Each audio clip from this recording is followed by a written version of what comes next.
Everything you do today, speaking, writing, using a smartphone, all these wonders of human culture are based on a single, fundamental decision that no human ever consciously made. The decision to stand up. And it was not voluntary. The story of our rise does not begin on open, dusty ground, but high above, in the green, beating heart of a long-forgotten forest. Imagine this lost paradise for a moment, the gentle rustle of millions of leaves in the wind, the soft, almost sacred light that filters through the dense canopy to the forest floor. And high up in the safe treetops, the home of our earliest ancestors. They were masters of this three-dimensional world. Their long arms and grasping hands carried them effortlessly from branch to branch, surrounded by an abundance of food, sweet fruits, young leaves, fragrant blossoms. Imagine a young female high up in the branches, holding her infant close. A warm sunbeam breaks through the canopy, bathing her fur in golden light. Nothing, absolutely nothing in this peaceful moment suggests that the fate of her entire species is about to change forever.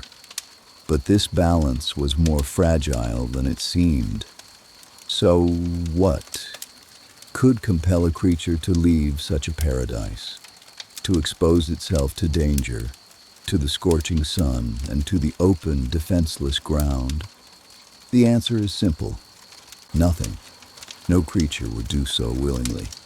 It took a catastrophe, a change of such immense magnitude that it threw the world itself off its axis and presented our ancestors with a brutal choice: adapt or perish. The catastrophe that destroyed the paradise of our ancestors did not come from the sky. It was not a sudden impact, no fiery messenger from the cosmos. It was slower and infinitely more powerful, a catastrophe in slow motion, driven by the glowing liquid heart of our planet.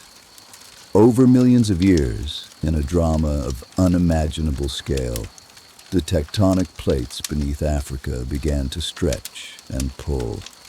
The continent was slowly but relentlessly stretched at a seam until the Earth's crust, having grown thin and brittle, gave way and began to tear apart.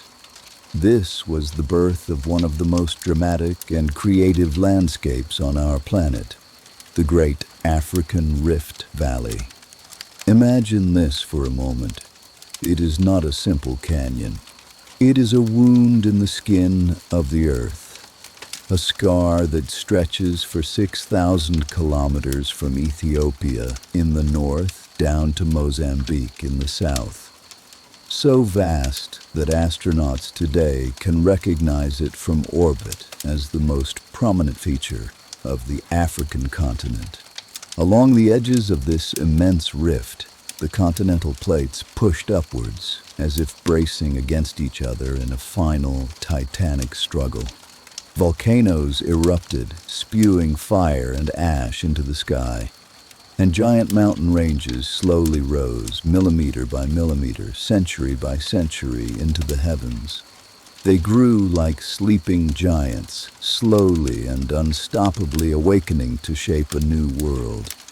This tectonic upheaval was more than just a geological reshaping of the land.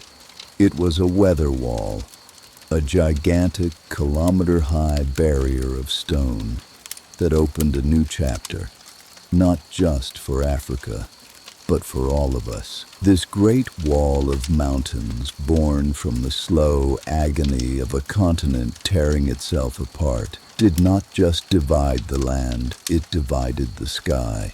Before this upheaval, the climate of Africa was more uniform. Warm, moisture-laden winds from the Indian Ocean could travel deep inland, bringing with them the life-giving monsoons.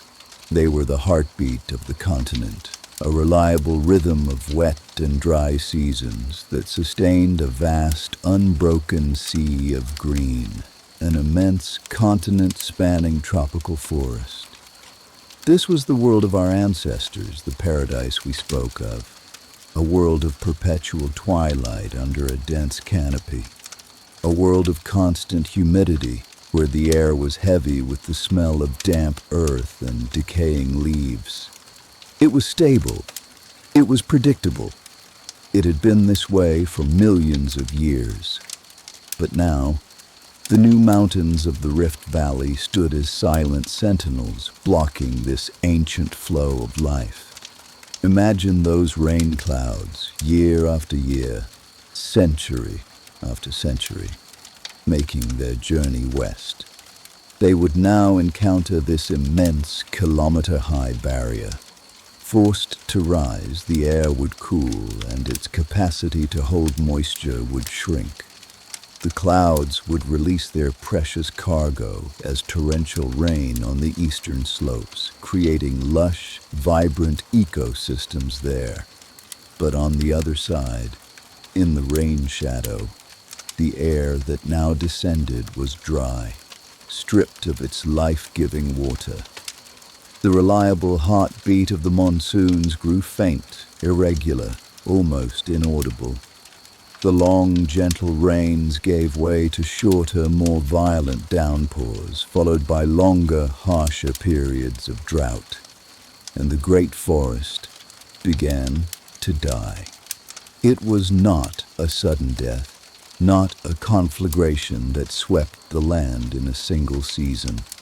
It was a slow, agonizing retreat, a decline that stretched over tens of thousands of generations. In the long droughts, even the mightiest trees began to thirst.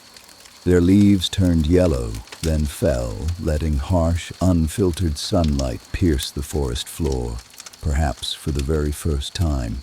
In their place, hardier, drought-resistant grasses and thorny shrubs took root.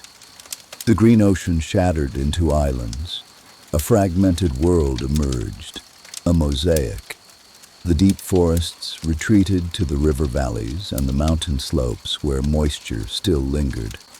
But between them, a new, alien landscape was born.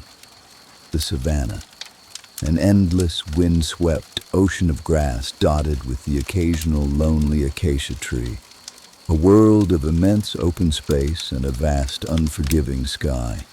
It was a world of harsh contrasts, of life-giving rains and devastating droughts, of abundant life and sudden, violent death, and it was ruled by new laws. Here, there was no place to hide. Visibility was everything. Here, speed and endurance were more valuable than the ability to climb. And here, the scattered resources, a fruiting tree, a water hole, the carcass of a fallen animal, were separated by vast, dangerous distances. To the creatures of the forest, this new world was a terrifying desert. But it was also a world of new opportunities. And for our ancestors, clinging to their shrinking islands of trees, it presented the most profound challenge in their history. To remain in their dying paradise meant certain starvation. To venture out onto that open, sun-scorched ground meant facing the great predators of the savanna, the lions, the saber-toothed cats, the giant hyenas, for which they were easy prey. The old world was gone. A new, harsher one had taken its place. And it was in this crucible of change that the first hesitant steps towards humanity would be taken. The response to the immense challenge of the savanna was not a conscious decision. It was not a plan forged in a burgeoning mind, not a strategy discussed around a campfire. It was an answer given by the body itself, an infinitely slow, imperceptible revolution that played out not in years or decades, but over hundreds of thousands of years, deep within the bones, the muscles, and the tendons of our ancestors. It was the work of evolution, the silent, patient architect. Imagine it, sifting each and every generation through the fine filter of natural selection. It had no goal, no intention. It simply favored those tiny, random variations that gave an individual even the slightest advantage on the open ground. A slightly more stable step that prevented a stumble. A slightly better balance that allowed for a quicker escape. A slightly greater endurance to reach the next waterhole. Each of these tiny improvements was a lottery ticket, minimally increasing the chance of survival and reproduction. And over the eons, as countless generations lined up one after another like pearls on an infinitely long string, this flood of tiny changes accumulated into a complete, irreversible transformation. The entire blueprint of the body, optimized for millions of years for a life in the trees, was rewritten from the ground up. The revolution began at the center, in the supporting pillar of the body, in the spine. In a four-legged animal, it is a simple, upwardly curved arch, like the elegant structure of a suspension bridge that carries the weight of the organs. But for an upright walking creature that must balance its entire weight vertically, this shape is unstable and dangerous. So the spine began to curve. It formed an elegant double S shape, one curve in the lumbar region, one in the thoracic. This new form was an ingenious, built-in shock absorber. With every single step our ancestors took on the hard ground, this curve gently cushioned the impact, preventing the jolts from being transmitted directly to the sensitive skull and the growing brain within. Next came the pelvis, the anchor point between the upper and lower body. In our climbing ancestors, it was long and narrow, a perfect structure for anchoring the muscles for powerful climbing and hanging movements. But in an upright stance, this shape could not have supported our internal organs. They would have simply dropped downwards under the pull of gravity. So, over generations, the pelvis became shorter, broader, and bowl-shaped. It formed into a strong, supportive basin, almost like the hands you cup to hold precious water. It became the foundation of the upper body and the new wide anchor for the powerful gluteal muscles we still have today, which stabilize us with every step. The legs also adapted to this new rhythm of life. They became significantly longer in proportion to the arms and stronger. The knee joint moved directly under the body's center of gravity, making each step infinitely more energy efficient. It was no longer a constant, draining battle to maintain balance, but a fluid, swinging forward motion. A rhythm that made it possible to cover vast distances without wasting precious energy. And finally, the feet. Here, perhaps the most dramatic, the most definitive change of all took place. The foot of our ancestors was essentially a second hand, with a divergent, opposable big toe, perfect for firmly grasping the branches of trees. So, the foot said, it's farewell. A definitive farewell to the trees, irrevocably written into the bones. And that farewell is still visible today, in every X-ray of a human foot, in every footprint we leave in the sand. The big toe slowly migrated sideways to align with the other toes. It gave up its ancient ability to grasp to take on a new, crucial role, that of a powerful lever for the final push-off forward. And the arch that now formed became a masterpiece of biomechanics. With every step, it tensed like a spring, storing the energy of the impact and releasing it the next moment to catapult us forward. A body reinvented from the ground up, no longer for climbing, but for walking. But we must not forget, every great change and evolution comes at a price. This was not a perfect upgrade without disadvantages. It was a compromise. We became excellent walkers, but miserable, slow climbers. We traded the three-dimensional safety of the treetops for the two-dimensional vastness of the dangerous ground. And the new blueprint of our skeleton brought with it a whole new set of chronic vulnerabilities.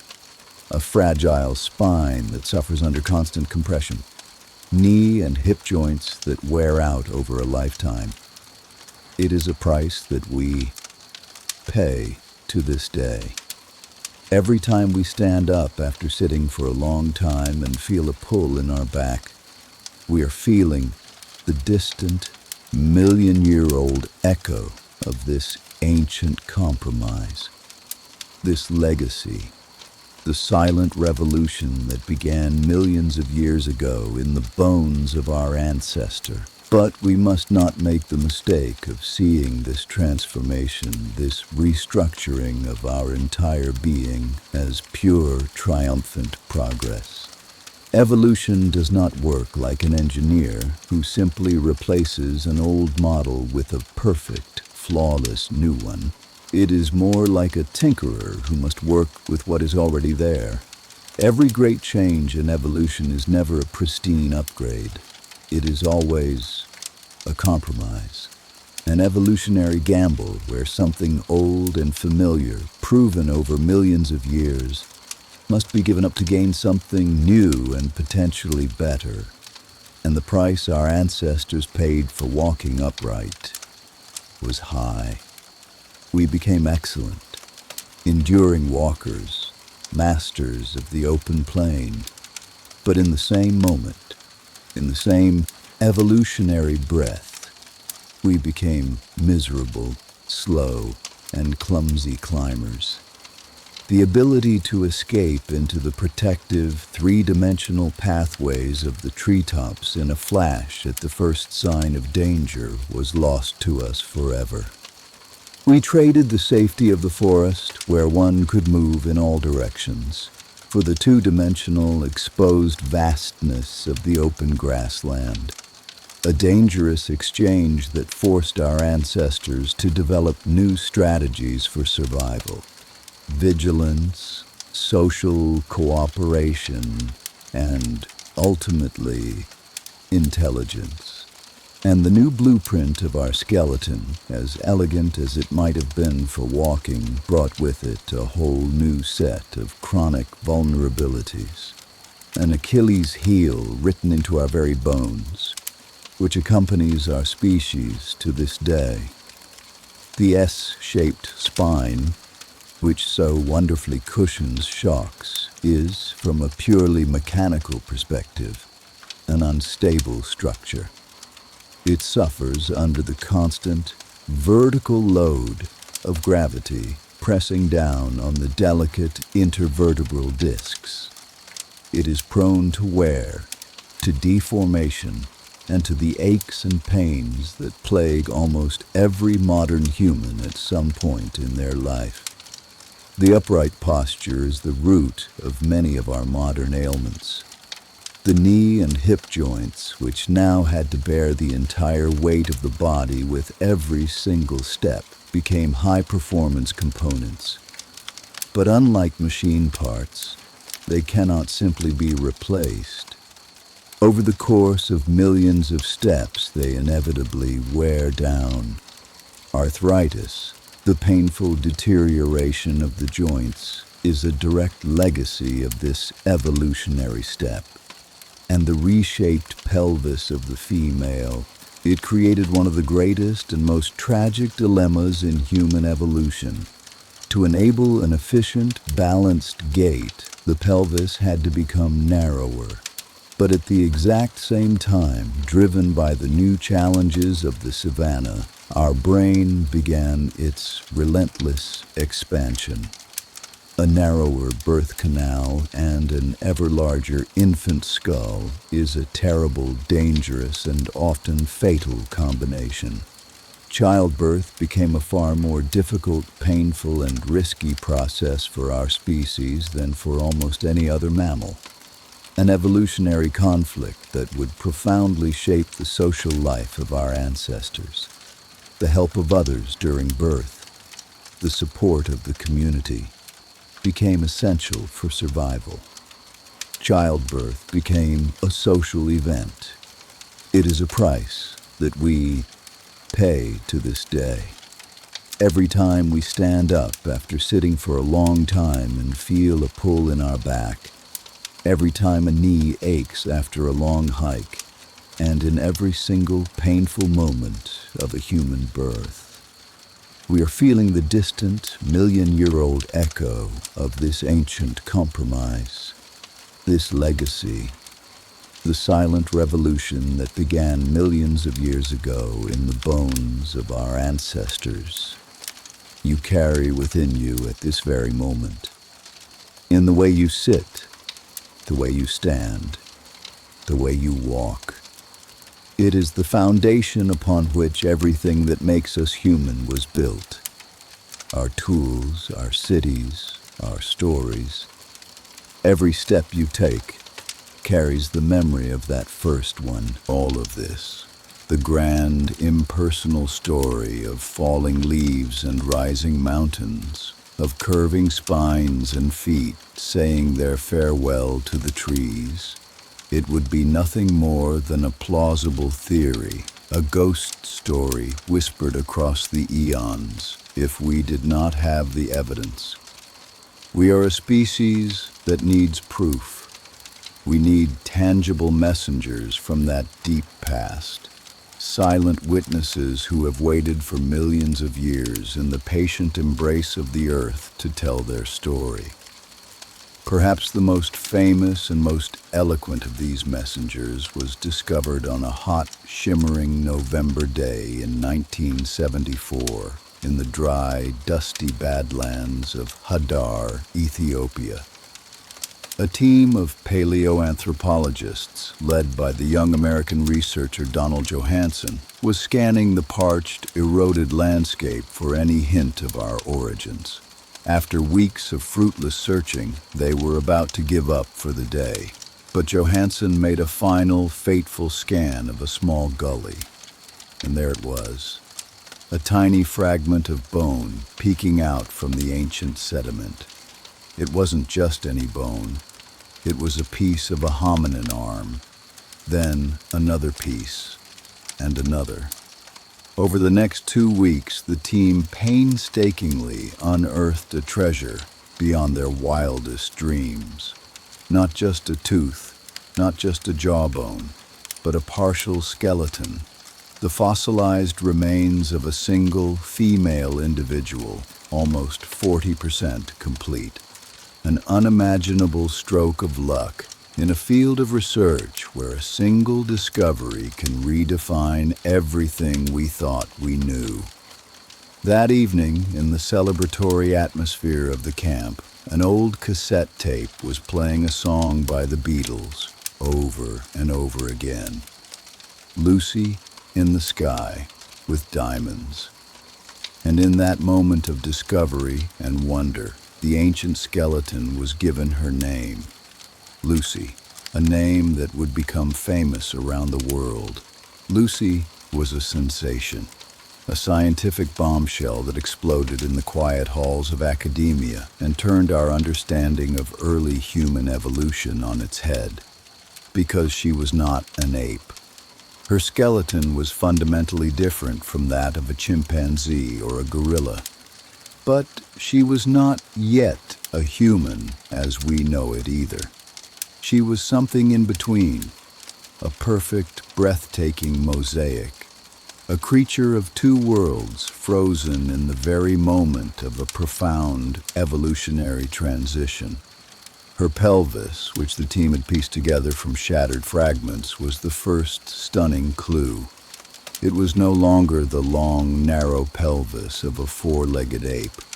It was broad and bowl-shaped, eerily similar to our own, designed to support the weight of an upright torso. Her knee joint, also remarkably preserved, was angled inwards, a condition known as a valgus knee. This angle is a crucial biomechanical adaptation that places the feet directly beneath the body's center of gravity during walking. It proved, without a shadow of a doubt, that Lucy walked on two legs. The silent revolution we spoke of, the compromise written in the bones, had become an irrefutable fact. But when Johansen and his team examined her upper body, they saw a different heritage. Her arms were still very long in proportion to her legs, a classic ape-like trait, and her finger bones were slightly curved, perfectly shaped for grasping branches. Lucy was an excellent, powerful climber. Her anatomy tells us the intimate story of her daily life. She likely spent her days on the open ground of the Savanna, moving between islands of trees, searching for food. But at night, as darkness fell and the great predators of that ancient world began to hunt, she would have fled back to the familiar three-dimensional safety of the trees. She lived a double life. A creature physically and behaviorally caught between a dying world of forests and a new challenging world of open plains. And it is profoundly important to understand, Lucy was not alone. She was not our sole Eve. Her species, Australopithecus afarensis, was just one of many different and fascinating forms of early hominins that lived in Africa at that time. It was a diverse group, an entire bush of evolutionary experiments, with different species trying out different ways of surviving in this changing world. Lucy is simply the most famous, the most complete representative we have found so far. She is the face we give to this distant foundational epoch. She stands at the beginning of that specific path, that one successful branch on the great sprawling tree of life that would eventually lead to all later human species, including us.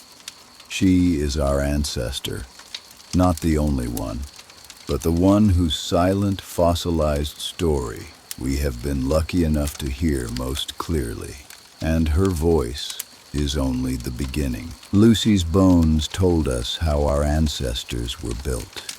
They gave us the cold, hard blueprint of their bodies, a silent story of compromise and adaptation etched in stone.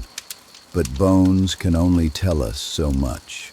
They are silent about the fleeting moments of life, about behavior, about the simple, rhythmic act of walking across the land. They can tell us about the potential for movement, but not about the movement itself. For that, science needed a different kind of miracle, a message in a bottle, cast into the ocean of deep time. And a few years after Lucy's discovery, in a place called Laetoli in Tanzania, that miracle was found. It was not a bone, it was a trail, a ghost of a journey. To understand its significance, we must travel back in time, 3.6 million years ago. Imagine the scene. A nearby volcano, the now extinct Sadaman, has just erupted. It was not a violent, cataclysmic explosion, but a gentle dusting. It blanketed the surrounding landscape in a fine, gray layer of soft, wet, volcanic ash, like a fresh fall of winter snow. The air is probably still hazy, the smell of sulfur lingering faintly on the breeze. The world is quiet, muffled by this new, soft carpet. And across this fresh, untouched canvas, a small group of our ancestors, Australopithecus afarensis, is walking. Perhaps they are moving towards a waterhole or back to the safety of a patch of trees as evening approaches. We will never know for sure. Their feet, so recently reshaped by evolution, sink into the damp, pliable ash, leaving deep, clear impressions. Each step records a wealth of information: the pressure of the heel, the transfer of weight along the arch, the final push-off from the big toe. Then, the equatorial sun comes out, its intense heat baking the footprints hard, like pottery in a kiln. And soon after, perhaps the next day, another light eruption dusts the area with a new layer of ash, sealing and protecting this single, fragile moment, preserving it for eternity under a protective shroud. For millions of years, this frozen moment of life lay hidden, buried beneath countless layers of earth and time, patiently waiting. Until one day in 1978, a team led by the legendary paleontologist Mary Leakey unearthed it, and what they saw took their breath away. It was a discovery that would resonate not just in the halls of science, but in the hearts of people everywhere. It was a trail of footprints stretching for over 27 meters, the tracks of at least two, possibly three individuals, walking together side by side in the same direction at the same time. These footprints are more than just scientific evidence. They are a fossilized poem, a moment of almost intimate familiarity reaching out to us across an unimaginable gulf of time. The shape of the prints is unmistakably, hauntingly human. A pronounced heel strike, a strong, supportive arch, and a big toe aligned with the others, pushing off powerfully with every step. There's absolutely no doubt. These were creatures that walked fully upright, with a confident, striding gait, remarkably similar to our own. If you close your eyes, you can almost see them. The scientists who studied the tracks believe they can distinguish two individuals walking side by side, a larger one and a smaller one. Their strides are unhurried, measured, and in the tracks of the larger individual, almost perfectly placed inside them as if to match their pace, are the tiny footprints of a third, even smaller individual, a child. A small child walking in the footsteps of its parent, seeking shelter and security in their stride. Step for step. You can almost feel the sun on their skin. You can almost sense the vast, open savanna around them. You see a family on their daily journey, moving through a world full of dangers and wonders. This is not just data. This is a story. It is the oldest story of a family walk ever told. It tells us that our ancestors not only walked like us, but that they lived like us, in small, social groups, caring for their young, protecting each other, moving through the world together. Lucy's bones gave us the anatomy, the machine itself. But the footprints of Laetoli, they gave us a glimpse of its soul, and in their footsteps, we followed. For a long, long time, scientists, philosophers, and thinkers have wrestled with one of the most fundamental questions of our origin. What was the single greatest evolutionary benefit of walking upright? What was the ultimate payoff that justified the immense biological cost? The aching backs, the vulnerable knees, and the perilous process of childbirth. What was the reward for this incredible evolutionary gamble? Was it simply the advantage of a higher vantage point? Imagine the world from the perspective of a four-legged creature in the savanna. Your head is low to the ground. Your view is a dense, suffocating wall of shimmering grass. Every rustle could be the wind, or it could be a predator gathering itself to pounce. It is a world of constant, low-level anxiety. Now imagine standing up. Suddenly you can see over that grass. You can spot the flick of a lion's tail in the distance. You can see the circling vultures that signaled a life-saving carcass far across the plain. It is a transition from a world of fearful reaction to one of watchful anticipation. A crucial advantage, certainly, or was the true benefit a matter of pure, cold efficiency? The physics of locomotion. Walking on two legs, with our legs acting like long, swinging pendulums, is far less taxing, far more energy efficient than the knuckle walking of a chimpanzee. In a world where food and water were scattered like jewels across vast, open, and dangerous spaces, endurance became a new currency for survival.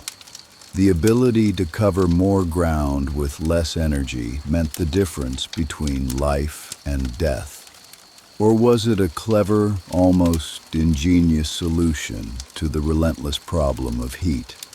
An upright body exposes a much smaller surface area to the punishing vertical rays of the midday equatorial sun. It is also better cooled by the slightest breeze that whispers over the grasslands. This allowed our ancestors to be active during the hottest parts of the day, a time when most other large animals were forced to rest in the shade. It gave them a unique niche in the rhythm of the day. All of these explanations are true. All of them played a significant role in the improbable success of this new way of life. They were all crucial pieces of a very complex puzzle. But the most profound gift, the one consequence that would ultimately set our lineage on a completely different and unprecedented path from all other life on Earth, was the one that was perhaps least obvious at the time. It was a side effect, a happy, almost accidental consequence of this new anatomy. It was the gift of free hands. For the first time in tens of millions of years of primate history, the hands were permanently, irrevocably liberated from the burdensome task of locomotion. They no longer needed to carry the body's weight, knuckle walking across the hard, unforgiving ground. They were free. Free to explore the world in a new, more intimate and sensitive way. Free to touch, to feel, to manipulate, to investigate with a new level of curiosity. The nerve endings in our fingertips could now develop an exquisite sensitivity, learning about the world through texture, weight, and shape. This constant feedback loop between hand and brain was perhaps the very first spark of a new kind of intelligence. And most importantly for their immediate survival, they were free to carry. This simple ability, which we now take completely for granted, changed everything. It seems so trivial, so basic. But for our ancestors, it was a revolution that redefined the very boundaries of what was possible. A four-legged animal can carry something in its mouth, but that is all. It cannot transport tools, foraged resources, and its dependent young at the same time. An upright walking hominin could. The ability to walk upright and still carry changed how they moved through the world. It changed how they lived. It changed who we would become. The hands were free. And this newfound freedom, this simple, accidental consequence of a body remade, set in motion an unstoppable chain reaction. It was a catalyst. It was not just a physical change that ended with the restructuring of bone and muscle. It was the beginning of a profound mental one. The body had taken a giant, risky leap into a new way of being, and now the brain was being pulled along in its wake, forced to adapt and grow in response to a world of dizzying new possibilities and terrifying new dangers. Imagine for a moment the immense cognitive challenge of this new life on the open savanna. The world of our ancestors was no longer a familiar vertical lattice of branches and leaves, a three-dimensional jungle gym where every path was known. It was now a vast horizontal expanse stretching to a distant, shimmering horizon. Navigating this new, featureless world required a fundamentally different kind of mind. It required the slow, painstaking creation of internal, mental maps. It demanded the ability to remember the location of a distant, life-giving waterhole, or a hidden grove of fruit-bearing trees, not just for a day, but across the changing seasons. It required a better sense of direction, a sharper and more durable memory, and the nascent ability to plan journeys, to think ahead. The brain was being stretched, rewired for navigation and foresight. The dangers were different too. In the relative safety of the trees, danger often came from predictable directions, from eagles above or from leopards climbing from below. On the ground, danger was everywhere. It was abstract, omnidirectional. It could be a lion pride hiding silently in the tall, concealing grass just meters away. It could be a pack of giant hyenas, their calls echoing from the distant hills. This constant 360-degree threat environment demanded a heightened, almost permanent state of alertness. It required a better ability to interpret the subtle, almost imperceptible signs of the world. The sudden silence of the insects, the nervous flick of a gazelle's ear, and it demanded a more complex social coordination for defense.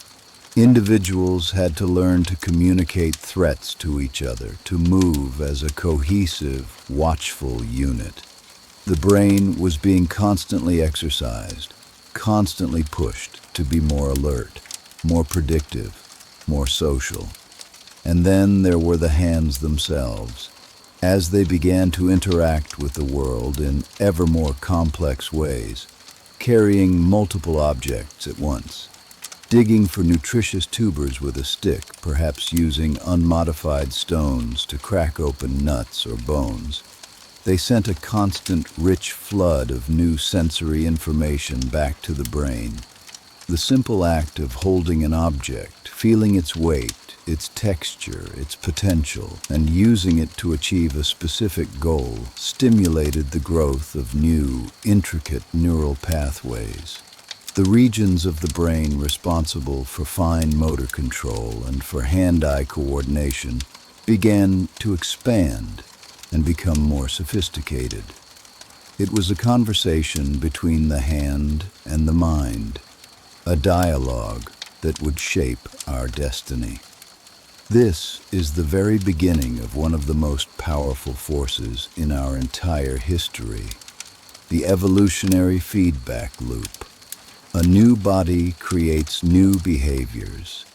New behaviors create new challenges and new possibilities. And these new challenges and possibilities, in turn, drive the evolution of a larger, more complex brain. The brain did not grow in a vacuum driven by some mysterious internal force. It grew in direct response to the new demands placed upon it by a new body in a new world. The upright posture was the key that unlocked the door. It freed the hands, and the free hands, in turn, began to free the mind from its ancient, purely instinctual constraints. This subtle, internal shift was not as dramatic or as visible as the restructuring of the skeleton, but it was just as important. It was the quiet, unseen preparation for the next great act in our human story. A new kind of being was slowly, imperceptibly taking shape on the African plains. One defined not just by how it walked, but increasingly by how it thought. The stage was now set for a mind that would one day not just use the world as it found it, but begin to reshape the very stone in its hand. And so, the first and perhaps most decisive chapter in the long, sprawling saga of humanity comes to a close. A chapter that unfolded not over centuries, but over millions of years of slow, almost imperceptible change. The story of our first step, as we have seen, was not a triumphant tale of progress. It was not a heroic, conscious choice to leave the familiar safety of the forests and conquer a new world. It was a story of survival, a story of a species pushed to the very brink of existence by a world in violent upheaval.